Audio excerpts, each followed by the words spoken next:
Hello, and welcome back once again to the Sage's Library. I'm, as always, your humble sage, Trevor Duval. Thank you so much for joining me here today in the library. Today, we have a very, very special episode. Every episode's a special episode. I say that all the time. Every episode's a special episode. But this one is particularly special. Why? Because recently, the channel, me, myself, and I, just crossed 40,000 subscribers.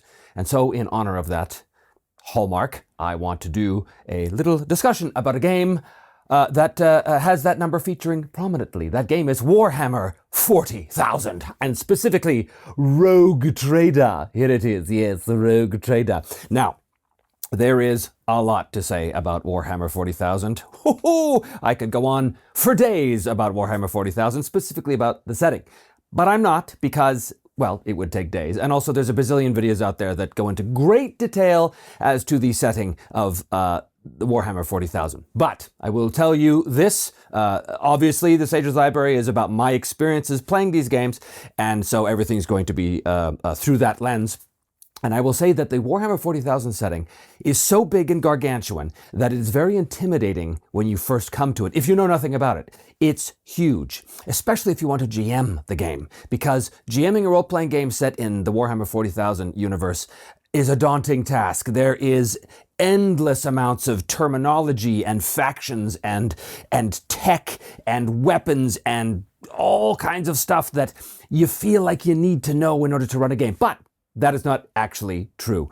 I have found that when you run Warhammer 40,000, the best way to start, especially if you have players that are also not as familiar with the lore and the world, is to start very small. Start on one world or one ship or something like that. So that brings us to Rogue Trader. Now this is, I think, the second in the game lines by Fantasy Flight Games. The first game was called Dark Heresy, and it was specifically about the Inquisition. You were members of the Holy Inquisition tasked with rooting out the Xeno, the heretic, the demon.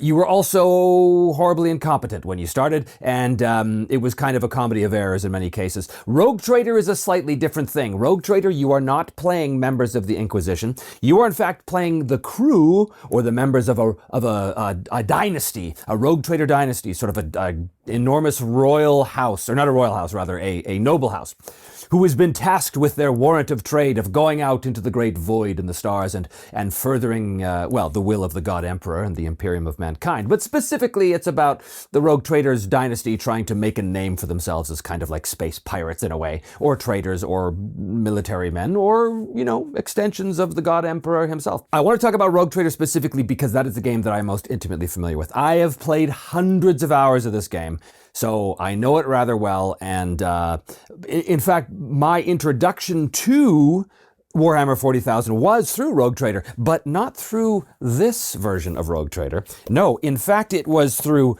this version of Rogue Trader. Now, this is the original Rogue Trader game. Now, this is from, I don't know, I want to say 1987 or something like that. This game is not, in fact, a role-playing game. It is a miniatures game. It's a battle game. Warhammer Fantasy started with Warhammer Fantasy Battles, and then they released Warhammer Fantasy Roleplay. So when I saw this come out, Warhammer 40,000, Rogue Trader, I thought, oh, this is the sci-fi version of the Warhammer Fantasy role-playing game. That was not correct. It's easy to assume that Warhammer 40,000 actually takes place in the far future of the Warhammer Fantasy world, if your first exposure to all things Warhammer was Warhammer Fantasy, like mine. But as it turns out, that's not actually canon, although in my head canon, it is. My head canon, Warhammer 40,000 is in fact 40,000 years in the future of the Warhammer Fantasy world, but that's neither here nor there. Warhammer 40,000 Rogue Traders that came out back in the 80s was in fact a battle game, a miniatures game, but it cried out for role-playing because the setting was so rich, the characters were so rich, everything was just so wild, it was so cool. But it's very intimidating if you're not a sci-fi guy, which I wasn't. And also, I didn't, you know, it's like a combination of Dune and Judge Dredd, and there's some cyberpunk in there, and Orwellian dystopian nightmare. It's all of this stuff. And then you jam that in with a bunch of gods, chaos gods from the Warhammer Fantasy World, and you get quite the hodgepodge, quite the jumble, but it is a gorgeous mess. Now, Rogue Trader. Specifically, you, as I said, are members of a dynasty whose job it is to go out into, in this book, the Coronis Expanse, which is a Wild West, basically, in terms of the Warhammer 40,000 universe. This is a sector of space that is uncharted, largely uncharted. And so it presents all sorts of opportunities for exploration and profit. Because as a rogue trader, your goal, and by your goal, I mean the goal of the player characters who make up the upper echelons of the crew, including the Lord Captain, their goal is to increase the dynasty's profit factor. So what's really cool in the game is, it's kind of like a giant sandbox in a way. You can take your gargantuan cathedral ship that houses 30,000, crewmen, and you can take it anywhere you want to further the will of the God Emperor and to increase your profit factor. And so the onus is really on you and the crew to figure out how you want to do that. There's a set of rules in the game called the Endeavor rules, and what that basically is it allows the players to figure out what they want to do. So they know something about the Coronis Expanse. They've heard rumors and legends and about all this stuff. So they might say, you know what? We want to find that lost world of such and such and create a trade route with it. So that's going to be our endeavor. So over the course of the next few sessions or years or whatever it is, that's a thing we're going to do. And if they succeeded that, then their dynasty gains glory and profit and renown and all of this wonderful stuff. There's all kinds of endeavors. There's military endeavors. There's there's the cold trade, which is dealing with heretical artifacts and alien artifacts and things like this.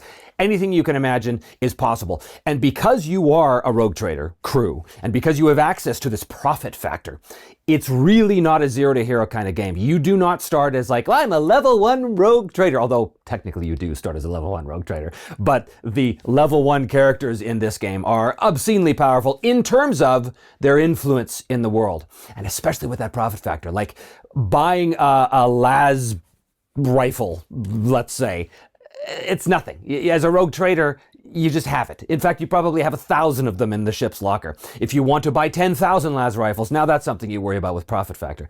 So the scale of the game is much, much different from a lot of typical kind of RPGs, and it couldn't be more different from the introductory 40K RPG of Dark Heresy, where you started as a complete peon who was told to go and do what you were going to do, and do what you're told, or the Inquisitor will burn you at the stake, kind of thing. So it's a very, very different experience, but I found it extremely compelling because literally the universe is at your feet. You can go anywhere as long as your Geller fields protect you from the warp, the twisted demonic entities of the warp. It is a D100 game, so it is very, very close to my heart because I'm very used to D100 games. In fact, my own game, The Broken Empires RPG, which is still available for pre-order at the link below, also uses a version of the D100 system. So in Rogue Trader, you've got stats and skills. Your skills are associated with stats. So basically, if I have a skill like athletics, let's say, it might be associated with dexterity or agility, I believe the stat is. And so any skill that falls under agility, I'm going to roll my agility or less. Now, there's details in that. You could be specifically trained in that skill, which gives you a bonus, or if it's an advanced skill, you can't use it at all unless you're first trained, all kinds of stuff. The point is, you roll D100, you get that stat or less, and you basically succeed. There's a bunch of modifiers in the game. It's very, very gun porn. It's very gear porn. So it's a lot of like, well, I've got this special blaster with a scope on it, and if I aim for 2 rounds, and if I'm behind cover, and I'm going to add +10, but -20 for here, and then +5 for that, and +10 for this, for blah, blah, blah, blah, blah, blah, blah. It can become a little overwhelming at first if you're not used to the game, if you haven't internalized a lot of the structures and rules of the game, but eventually it makes sense. Now, the combat system as well is typical of the Fantasy Flight Warhammer 40K line in that it's potentially brutal. There's all of these critical hit charts, which can be anything from like, stun you briefly to, blow your arm off. Now, luckily in the 40K universe, that's not necessarily a death wound. You could get some sort of like mechanical arm on there later on. So, you have characters that really evolve into the technology and into the demon spawn stuff. My own character, who was the Lord Captain in our first campaign, he was a total heretic. He had this demon sword which could cut portals through time and space, and it completely corrupted him. He had like scales growing on his back. He was wanted by the Inquisition. So good. so much fun. One of the cool things about the game too is that there is ship-to-ship combat. Now, ship-to-ship combat, or naval combat, I guess you could call it, in Rogue Trader, is very Age of Sail, right? You've got these gargantuan, lumbering, I want to call them like cathedrals in space, that, as I said, house up to 50,000, 100,000 souls, depending on the size of the ship. And they're bristling with these banks of macro cannons and lance prow weapons. And you can build your dynasty's ship to begin with. And so you can decide what kind of shields they have, or what kind of Geller field it has, or what kind, if it has some sort of like battle bridge, which gives you bonuses in combat or things like this. But essentially, the ship-to-ship combat tries to give everybody something to do. That's something I really liked about it. It wasn't just the Lord Captain and the pilot. A lot of games can kind of devolve into that. But because the characters on board are so diverse, like, you might have a character who is he's a member of the ecclesiarch. He's a priest, basically. So he can go around in the middle of a combat and he can inspire the troops, or he can threaten them to do better, lest they lose their very souls in the upcoming battle. Or you've got, as I said, the Lord Captain can actually, he's the one that determines the overall strategy of the battle, but the pilot flies the ship. You've got people who can operate or help the crews operate the guns, the banks of macro cannons. So everybody can have something to do, right? You have people running around, they can do repairs, they can improve morale, they can do all of this kind of stuff. So it's not just a matter of the pilot making rolls and everybody just twiddling their thumbs hoping they don't get blown up, right? So that was really cool. Now, there are a lot of other expansion books that came out for Rogue Trader. I have some of them. I didn't have all of them. Ashley my GM had all of them. They really expand the kind of game. Like, there's a bunch of adventure modules which are cool, but they also have like there's bestiaries, and there's an entire book about acquisition, right? So how you use your profit factor. Because again, you're not out to buy yourself, I'm going to buy myself a new suit of armor. That's easy. Instead you want to buy that planet. or you want to buy this trade route, or you want to use your money to influence some noble house back at the Calixus sector so that they gradually, fund your war effort, or whatever the case is. The point is, it's a gargantuan game. It's a huge game, but it is super, super fun. And I think it is probably the most fun expression of the Warhammer 40K RPGs. And I say that just because it's really the one game where you have total freedom to do whatever you want, with the possible exception of Black Crusade. Black Crusade is where you play the Agents of Chaos. So you're basically playing like Chaos Space Knights and, lunatics. But that's a whole different kind of game. That's a completely different feel. But in terms of your standard kind of RPG, Rogue Trader, you have the least restrictions on you. Like, you can really go and do all kinds of cool stuff. One of the other games is called Only War, and that is where you play members of the Imperial Guard. It's very much a military game. Again, like Dark Heresy, you are told what to do in most cases. You're told what to do. You've got a mission. You go, you take your squad, you try and take care of it. Even Death Watch, which is where you play Space Marines. You're not just playing any Space Marines, you're playing members of the Death Watch who, again, are sent on missions, very specific missions, do this thing, do that. Whereas in Rogue Trader, you could be sent on missions by various patrons or peers of the realm, but you don't have to. You can do whatever you want. So it's a fascinating game, and what we found in the game is it is rife with the potential to really mine stuff from characters' backstories, because the way you create characters in this game, it's so cool. There's a whole life path system, like an origin system. So you track your character from the very beginning, what kind of world they were born on, how they grew up, where they spent their time as a young person, all the way up until, how they got to become a member of this particular Rogue Trader crew. And that just gives you so much meat to sink your teeth into in terms of who is this person? How do they interact with the rest of the crew? And that kind of interpersonal relationship stuff between the crew is just fodder for a GM to be able to mind adventure ideas. We had a ton of intra-party conflict in our crew because of that stuff. Not every GM's going to want to run it that way, but I spent most of my time as Lord Captain basically distrusting everyone. My pilot, my seneschal, everyone. In fact, the only one I didn't distrust was my alien henchman. And of course, that would have been heretical to have this particular alien henchman because the Imperium of Man is sort of famously humanocentric, shall we say. Anyway, so there's a ton of stuff you can do in the game in terms of adventures, right? So it's not just the endeavors, it's not just these naval battles, it's not just that kind of stuff. It's also the stuff that arises just from the creation of the characters themselves.